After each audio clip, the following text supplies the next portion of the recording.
जय मसीह की, praise the Lord. आज हम लोग देखेंगे यशायाह 8:13 वचन इस प्रकार से कहता है, सेनाओं के यहोवा ही को पवित्र जानना, उसी का डर मानना और उसी का भय रखना। हालेलुया। क्योंकि सेनाओं के यहोवा परमेश्वर ही पवित्र है, इसीलिए पतरस हमसे क्या कहता है, पहला पतरस 1:16 में, क्योंकि लिखा है पवित्र बनो क्योंकि मैं पवित्र हूँ। यानी परमेश्वर पवित्र है, इसीलिए हमें और आपको पवित्र बनने के लिए बुलाया गया है। और यहाँ पर वचन हमसे क्या कह रहा है, उसी का डर मानना और उसी का भय रखना। उसका डर और भय रखने का मतलब क्या है, उसकी अधीनता में रहना। क्योंकि परमेश्वर हमारा जो है वो सृष्टि करता है, उसने हर एक चीज़ों को उसी ने बनाया है। जिन जिन वस्तुओं को हम अपने चारों तरफ देखते हैं, हर एक चीज़ों को आपको और मुझे बनाने वाला सिर्फ और सिर्फ परमेश्वर पिता है। जब हम उसके डर में हम रहते हैं, जब उसके डर में हम तभी हम रहेंगे जब उस पर हम संपूर्ण रीति से हम भरोसा करते हैं और अपना जीवन को हम उसके हाथों में सौंपते हैं। और जब हम किसी को अपना जीवन हम देते हैं तो इसका मतलब ये होता है कि उसको मेरे बारे में सब चीज़ पता है और मेरे जीवन को अब वही चलाएगा।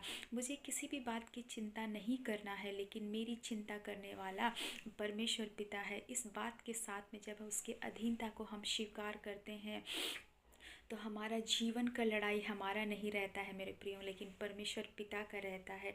वो हमारे लिए हर एक चीज़ों को पूरा करेगा। और जब कभी भी हम उसको हम पुकारते हैं तो वो सुनता है, क्योंकि उसका जो ध्यान रहता है हमेशा धर्मियों की ओर, और उसके कान हमेशा धर्मियों की ओर लगे रहते हैं। जब कभी उसके बेटे और बेटियां उनको पुकारे तो उनको सुन करके उसको उत्तर देने पाए। हाँ, कभी कभी हमारे पास प्रार्थना का उत्तर आने में समय लगता है, लेकिन ये ना समझे कि परमेश्वर आपकी प्रार्थना को नहीं सुन रहा है, क्योंकि परमेश्वर हर एक कामों को वो सही समय पर करता है। और क्योंकि उसका सोचना और हमारा सोचने में ज़मीन और आसमान का फ़र्क है। क्योंकि हमारा जो जीवित परमेश्वर है वो स्वर्ग में रहता है और हम सब पृथ्वी में। और वचन हमसे क्या कहती है, स्वर्ग उसका सिंहासन और पृथ्वी उसकी चौकी है।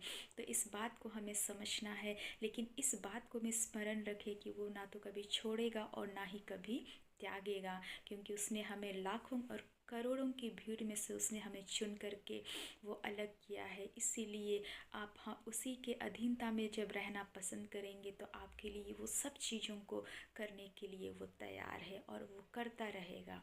हालेलुया।